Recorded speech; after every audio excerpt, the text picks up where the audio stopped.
Welcome to my channel. There is something in the air with NASCAR right now. If you've been watching closely these past few weeks, you can feel it. That buzzing energy where you never quite know what is coming next, where every weekend seems to bring something you did not expect, something that makes you stop whatever you were doing and just pay attention. That feeling is back, and honestly, it never gets old. Today, we've got two stories that capture exactly what that energy feels like. One of them is pure, joyful chaos, the kind of thing that makes you laugh and shake your head at the same time because it is so perfectly NASCAR. The other one is more serious and actually has real meaning for what we're about to see play out on the track. Both of them matter. Both of them are worth your time. So let us get into it. But before we do, if you're new here, or if you've been watching for a while and have not yet hit that subscribe button, now's the time.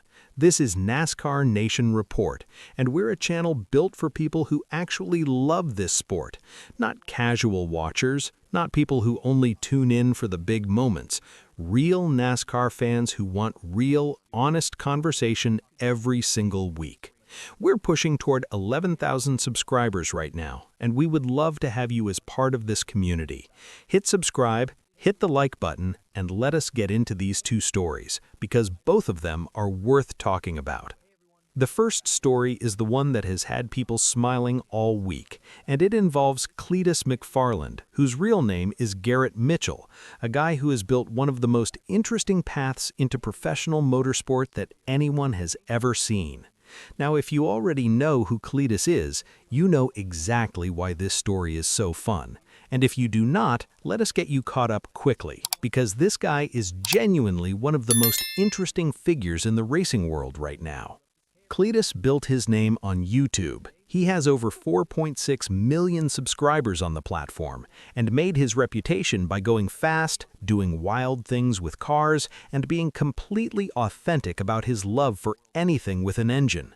He owns a racetrack in Florida called the Freedom Factory, and for a long time he was seen primarily as a content creator who also happened to love racing. But that description no longer does him justice, because over the last couple of years, Cleetus has turned himself into a genuine racing prospect. In 2025, he ran ARCA races at Talladega and Charlotte and finished in the top 10 at both. Then in 2026, he made his Truck Series debut at Daytona, and now he is officially signed to drive the number 33 Chevrolet for Richard Childress Racing. That is not a joke entry. That is a real seat with a real team that has real history in this sport. The trajectory this guy is on is genuinely remarkable. So, with all of that as background, here's what happened. Cleetus showed up at Talladega Superspeedway, one of the most iconic and intimidating tracks in all of motorsport, with a fleet of old beat-up Crown Victorias. Not cup cars, not purpose-built race cars, Crown Victorias, the kind of car that used to be a police cruiser, the kind of car you might see sitting in a used car lot for a few $1,000s. He did not show up for a formal test session or a corporate event or anything like that. He showed up because he and a group of guys who love cars wanted to find out how fast those things could actually go at Talladega. That's the whole premise, and by itself, that would already be a great story. But then it gets better, because Cleetus did not show up alone. He brought 3 active NASCAR Cup Series drivers with him. Brad Keselowski, who is a Cup Series champion and co-owner of RFK Racing, Chris Buescher, who was sitting 7th in the point standings early in the 2026 season, and Ryan Preece. 3 real Cup drivers at one of NASCAR's biggest tracks in old Crown Victorias. That combination is so ridiculous and so perfect that it almost sounds made up. Now here's what they actually did, and this is where the numbers get genuinely impressive. Talladega is a 2.66-mile oval with 33 degrees of banking in the turns. Cup Series cars regularly hit over 200 miles per hour there. It's the kind of track where even experienced drivers who have run there dozens of times will tell you it never completely stops being scary. The speeds are that intense. So these 4 guys lined up their Crown Victorias bumper to bumper. got into a tight draft the same way real Cup cars do during a superspeedway race, went full throttle, and hit 159 miles per hour. 159 miles per hour in cars that, running by themselves, probably max out somewhere in the low 130s. The draft made the difference. By working together and staying locked in tight, they basically turned those old police cruisers into a 4-car train going faster than most people will ever travel in any kind of car on any kind of road. Ryan Preece was so pumped up about the whole thing that he posted the clip afterward and called it one of the highlights of his entire Cup career. He said it was the most American thing he had ever done. And you know what? It is really hard to argue with that. 4 guys, cheap cars, one of racing's most legendary tracks, and a completely unnecessary but completely wonderful attempt to go as fast as physics would allow. That is the spirit of motorsport right there, stripped down to its purest form. But beyond the fun of it, there is actually something meaningful happening here, and it is worth paying attention to. Think about the fact that Brad Keselowski showed up for this. Think about the fact that Chris Buescher and Ryan Preece were there. These are not guys who have a lot of spare time during a Cup Series season. Every weekend is racing. Every week is preparation.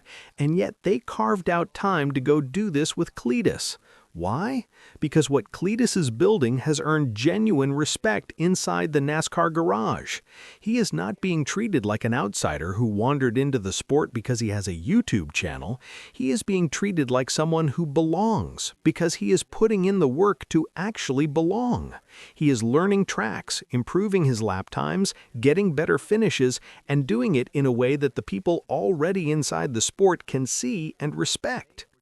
Travis Pastrana, who knows a thing or two about what real driving talent looks like, has said publicly that Cleetus can genuinely drive. He is a real wheelman. And after watching a Crown Victoria go 159 miles per hour at Talladega because of how well 4 people worked together in a draft, that assessment feels completely believable. The bigger picture here is also worth talking about. NASCAR has spent years trying to figure out how to grow its audience, bring in new fans, and create excitement that reaches beyond the people who already watch every race. And what Cleetus is doing is achieving that naturally, without any kind of manufactured campaign behind it. People who had never watched an ARCA race before are watching now because he is in them. People who never followed the Truck Series are tuning in because he is racing trucks. Fans are buying tickets to tracks they had never heard of a couple of years ago just because Cleetus is going to be there.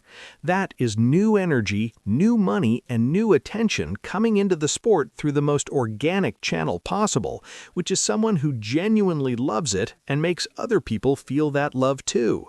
Sometimes the best thing a sport can do is just get out of the way and let someone like that do their thing. And at the end of the day, even beyond all the bigger meaning, you have to appreciate the moment for exactly what it was. 4 guys in cheap old cars going as fast as they possibly could at one of the most famous tracks in the world, just because they could.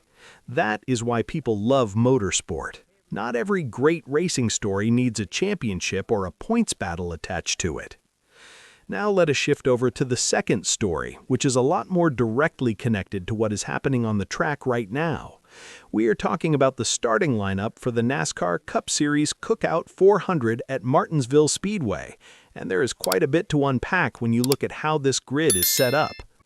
Starting right at the very front is Denny Hamlin, who took the pole position for Joe Gibbs Racing, and sitting right next to him on the front row is William Byron from Hendrick Motorsports. Now here's what makes that front row genuinely interesting rather than just a stat. Hamlin and Byron were the 2 drivers who won the Martinsville races last year, both of them, and now they're lining up side by side on the front row again at the same track.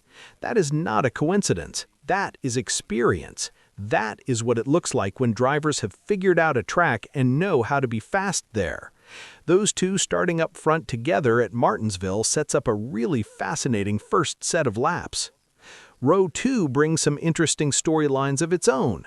Josh Berry put the Wood Brothers racing car into third on the grid, which is a meaningful result for that team and worth paying attention to. The top 4 starting spots, which is a strong position for that organization heading into a track where strategy and track position matter as much as raw speed. Then in 5th, you have Shane Van Gisbergen, and honestly, his development on oval tracks has been one of the more compelling subplots of the past year. Every week, he looks a little more comfortable, a little more willing to mix it up, a little more like someone who has been doing this his whole career, rather than someone who came over from a completely different style of racing. Watching him work his way up from a standing start on ovals to genuine top 5 qualifying runs is genuinely impressive.